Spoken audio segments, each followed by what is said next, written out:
ईशांत की यॉर्कर पर गिर पड़े रसेल, पंत ने लगाई लगातार 6 बाउंड्री, दिल्ली ने नहीं लिया डीआरएस तो नरेन को मिला जीवन का। कोलकाता नाइट राइडर्स ने इंडियन प्रीमियर लीग 2024 के 16वें मुकाबले में दिल्ली कैपिटल्स को 106 रन के विशाल अंतर से हरा दिया। विशाखापट्टनम में बुधवार को कोलकाता ने टॉस जीतकर बैटिंग करते हुए 20 ओवर में 7 विकेट पर 273 रन बनाए। जवाब में दिल्ली ने 17.2 ओवर में 166 रन पर ऑल आउट हो गई।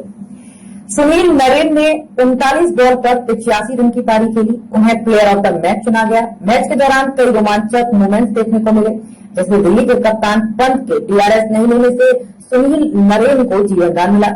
ईशांत शर्मा की यॉर्कर पर आंद्रे रसेल क्रीज पर ही गिर पड़े और बॉल भी हो गए। कोलकाता की पारी के दौरान ईशांत शर्मा की यॉर्कर पर आंद्रे रसेल क्रीज पर गिर गए और बॉल भी हो गए। केकेआर की पारी के 20वें ओवर में ईशांत शर्मा ने पहली बॉल 144 किलोमीटर प्रति घंटे की रफ्तार से फेंकी। रसेल यॉर्कर रोकने और खुद को बचाने के चक्कर में क्रीज पर ही गिर गए, लेकिन ईशांत की बॉल उनके स्टंप पे खेलती चली गई। इससे पहले रसेल ने 19 बॉल पर 43 रन बनाए। इस पारी में उन्होंने 4 चौके और 3 छक्के जमाए। ऋषभ पंत ने 12वां ओवर फेंकने आए वेंकटेश अय्यर के ओवर में लगातार 6 बाउंड्री जमाई। इनमें 4 चौके और 2 छक्के शामिल रहे। पंत ने ओवर की पहली गेंद पर हुक शॉट खेलते हुए शॉर्ट फाइन लेग पर 4 रन के लिए पहुंचाया। वहीं दूसरी गेंद को लॉन्ग ऑफ के ऊपर से 6 रन के लिए पहुंचाया। ओवर की तीसरी गेंद को पंत ने फाइन लेग की तरफ से 6 रन के लिए बाउंड्री के बाहर पहुंचाया। फिर ऑफ स्टंप के बाहर आई चौथी गेंद को पॉइंट के पीछे 4 रन के लिए भेजा। वहीं 5वीं गेंद को स्क्वायर लेग पर 4 रन के लिए बाउंड्री के पार पहुंचाया और आखिरी गेंद को भी 4 रन के लिए भेजा। वेंकटेश के इस ओवर में 28 रन बने। इस ओवर के बाद दिल्ली का स्कोर 125 पर 4 हो गया। दिल्ली की ओर से चौथा ओवर ईशांत शर्मा फेंकने आए।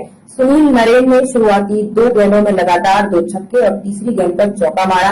फिर ईशांत ने चौथी गेंद शॉर्ट लेंथ पर डाली, जिस पर नरेन ने पुल करने का प्रयास किया और बॉल बल्ले के करीब से होती हुई पंत के दस्तानों में चली गई। पहले तो इस पर किसी का ध्यान ही नहीं गया। इसी बीच फील्डर ने कैच की अपील की तो कप्तान ऋषभ पंत कंफ्यूज नजर आए।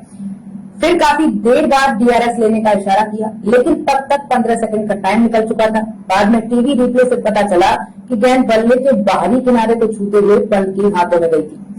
कोलकाता की पारी के 15वें ओवर की दूसरी गेंद पर भी पंत ने डीआरएस नहीं लिया। ये ओवर रफीक सलाम फेंक रहे थे। रफीक की 137 किलोमीटर प्रति घंटे की रफ्तार की बॉल को श्रेयस अय्यर पुल करना चाहते थे, लेकिन वे चूक गए और बॉल फिर पंत के दस्तानों में चली गई। रफीक सलाम को लगा कि गेंद बल्ले से लग कर गई है। उन्होंने पंत से पूछा कि कोई आवाज सुनाई दी, लेकिन पंत ने इनकार कर दिया और डीआरएस नहीं लिया। बाद में टीवी रिप्ले में दिखा कि बॉल अय्यर के बल्ले से लग कर गई थी। अगर पंत इस पर डीआरएस ले लेते तो दिल्ली को विकेट मिल जाता। कोलकाता की पारी के 5वें ओवर में डेविड वार्नर से ओपनर फिल शॉर्ट का कैच छूट गया। हालांकि बॉल पर क्रिस्टन स्टक्स को कैच थमा रहे थे। एंड्रिक नोकिया के ओवर की दूसरी गेंद को शॉर्ट ने डीप बैकवर्ड स्क्वायर लेग पर खेला।